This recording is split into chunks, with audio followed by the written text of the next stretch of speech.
Welcome to the Alain Guillot podcast, a podcast about life, leadership, and money matters. Our guest today is Chris Tomlinson. Chris is a reporter and an author. He has been reporting since 1994. That's 27 years. He covered the end of the apartheid in South Africa, and since then, he has reported from 50 different countries and 9 war zones, including Rwanda, Somalia, Lebanon, Afghanistan, and Iraq. And today we will speak about his book, Forget the Alamo, The Rise and Fall of an American Myth. Chris, thank you so much for joining me today. Oh, thanks for inviting me.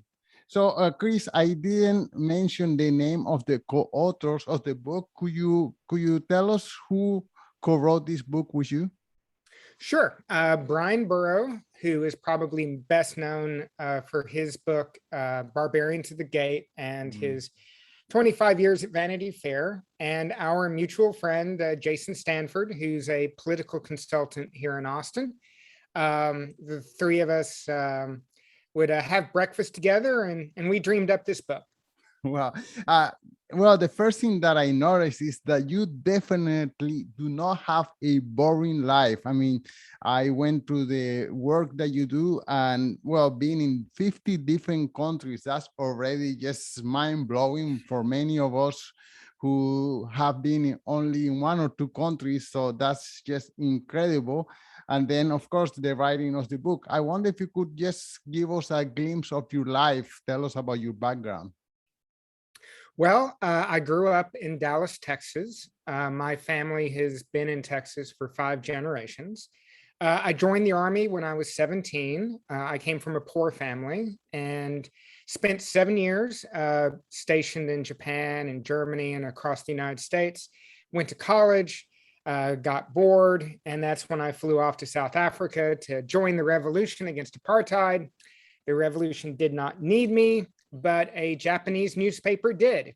And that's how I got into journalism.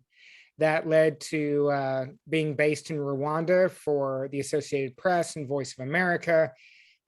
And once you get a reputation for doing well in war zones and natural disasters, you find yourself getting sent all over the world. Right.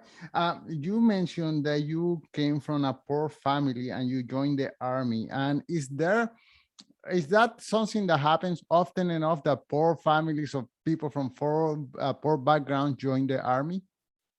Oh, I think there is a caste system in the United States. And if you are low income, white, male from the South, there's a good chance you're going to spend at least a few years in the military. Okay, well, good to know. Okay, so forget the Alamo, the rise and fall of an American myth. So first of all, what is the American myth? Well, the myth is that these Anglos from the United States were in Texas trying to make a living, and this dictator from Mexico named Antonio Lopez de Santa Anna comes along and is going to oppress them. And so about 200 men gathered at the Alamo to slow down Santa Anna's advance. And while they sacrificed themselves, they gave Sam Houston enough time to rally his army to make it strong enough to defeat Santa Anna 6 weeks later at the Battle of San Jacinto. And that the men who died at the Alamo were all heroes on the scale of the Spartans who fought at Thermopylae. Right. Okay. And can you tell us how were they being oppressed then? Well, the only thing that the Mexican government did not give the white people in Texas was permission to own slaves. When you see in the early Declaration of Independence about the fight to protect their property, well, the only thing the Mexican government wanted to take in terms of property were the slaves. And property was a code word used for slavery back then. And And then, of course, later they made it very explicit when they founded the Republic of Texas and made it the most militant slave nation in the world.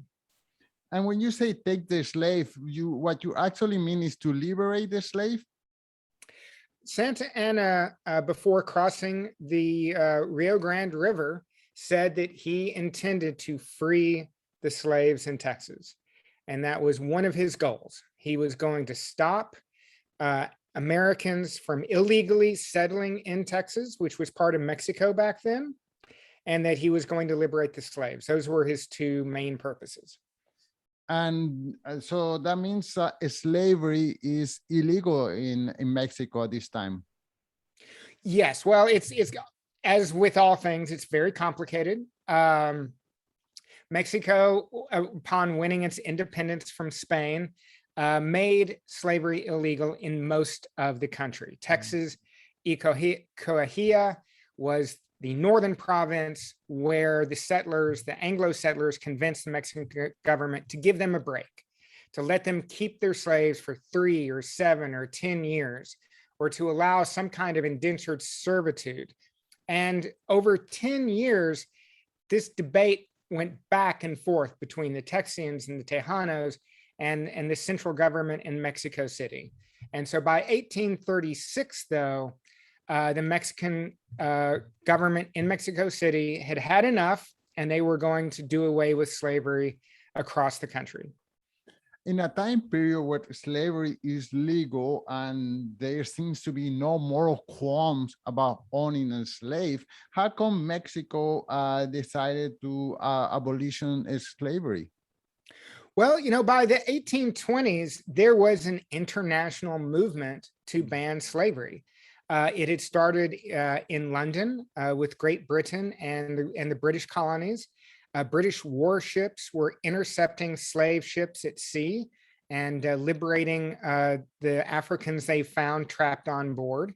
You also had a multiracial, multi-ethnic revolution in Mexico against Spain. And one of the earliest presidents of Mexico was very dark-skinned. And so there was an ethic in the Mexican Revolution against slavery and towards egalitarianism. Right. So, I hear that Barack Obama was the first dark president of North America, where in fact he was not. He was a Mexican president, the first, I guess, dark-skinned president. Yes, that's correct. His name is slipping my mind. I'm embarrassed to say. I want to say Guerrero, but I'm not sure that's correct. So I'll just have to look it up later. Yes, I was reading my notes, and I think you are right, but I don't have it in my notes either. Okay, so the cotton trade seems to be the one thing that these Americans are looking for. They want to continue their plantations, and then the Mexican government is not allowing them to own a slave. Can you tell us how come being the cotton is such a source of wealth, how come the Mexican government is not in the cotton business? I guess because slavery is illegal and you cannot make money unless you own slave. Well, cotton is very picky plant. It doesn't grow just anywhere. You need to have the right kind of soil and the right amount of water. And if you grow cotton on land for too long, it depletes the soil and suddenly the cotton doesn't grow as well. And that's what happened in Georgia and Alabama and Mississippi. And that's why these Americans wanted to take over Texas. There were people trying to steal Texas from Mexico as early as 1815 because they wanted that cotton land in what is around the Houston area. But you can't grow cotton in most places in Mexico. You couldn't grow cotton back then without slaves profitably because you have to grow it on such a huge scale. And you can't afford to pay people labor to work from sun up to sundown 6 days a week and expect to make money at it. There's a great book, Seeds of Empire by Andrew Torgett. We're in deep deep debt to him and his book. And he really does break down the economics of this. And every war ultimately is truly about economics. And the Texas Revolution was about the economics of slavery. So it was not about freedom. It was, it was the economic of slavery. Then can you narrate in a few words how that Battle of Alamo took place? Yeah, give us the Netflix version, I guess. Well, Sam Houston had ordered his troops to abandon the Alamo. But for some reason, Colonel Travis and Jim Bowie and Davy Crockett decided to stay. They thought they had time. They ignored warnings that the Mexican army was marching. They thought that Santa Anna would wait until the spring rains when there was better grass for his cavalry.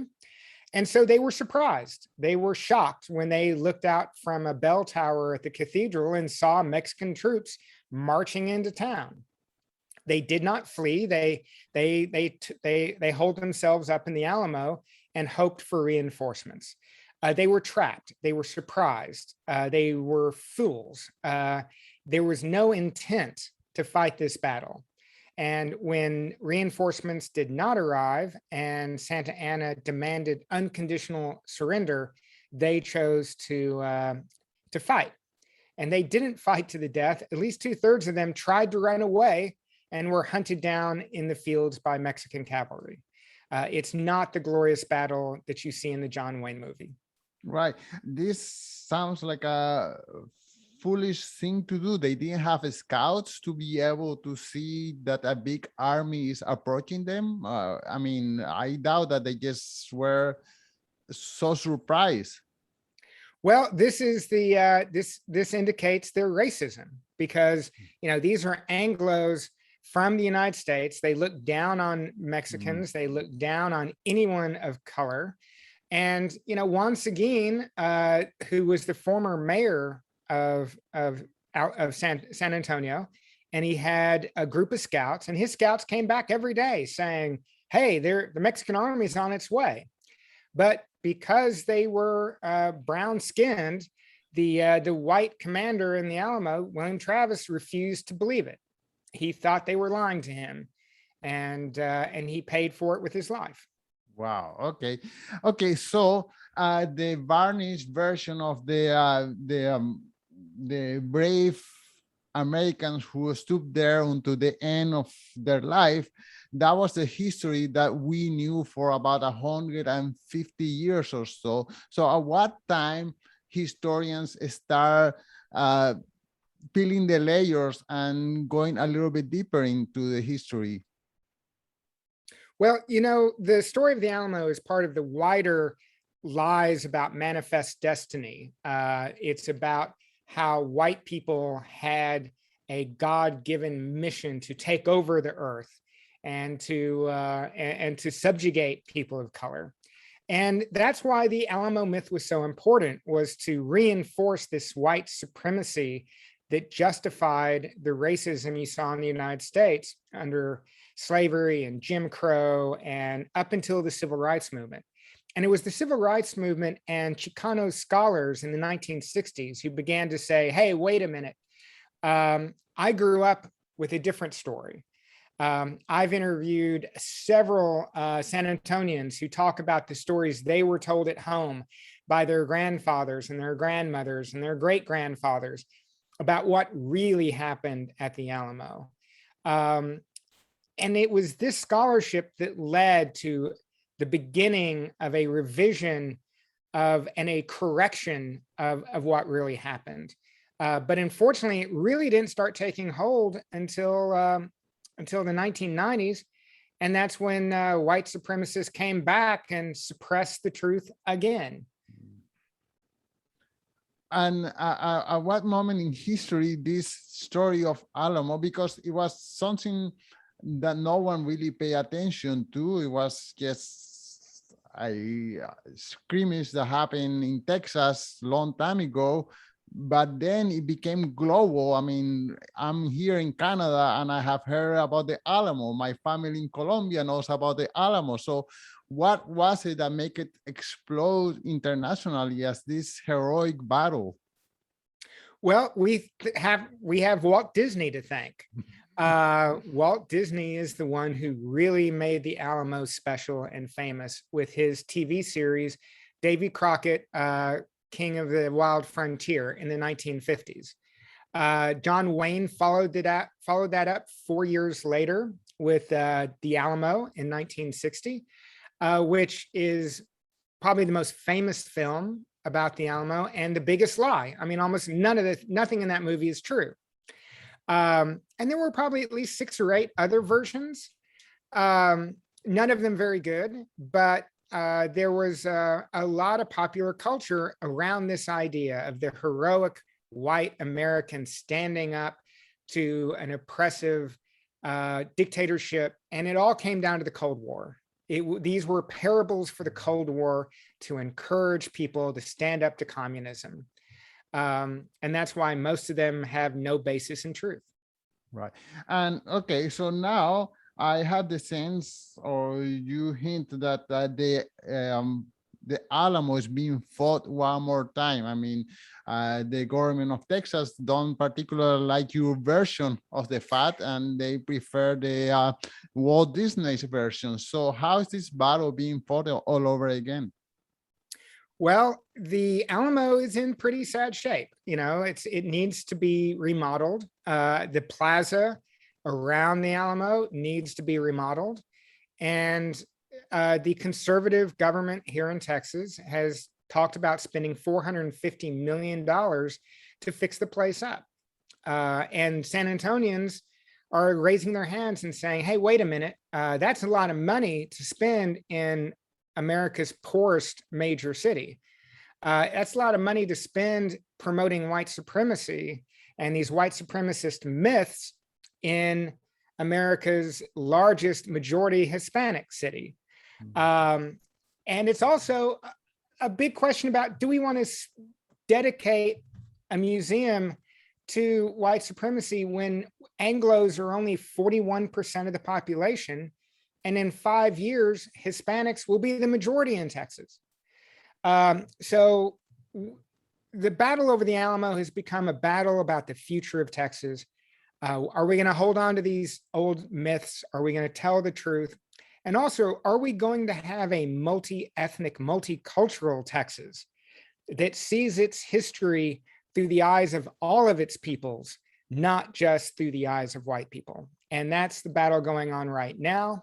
The fact our book came out in the middle of it has made us a lightning rod for the conservatives.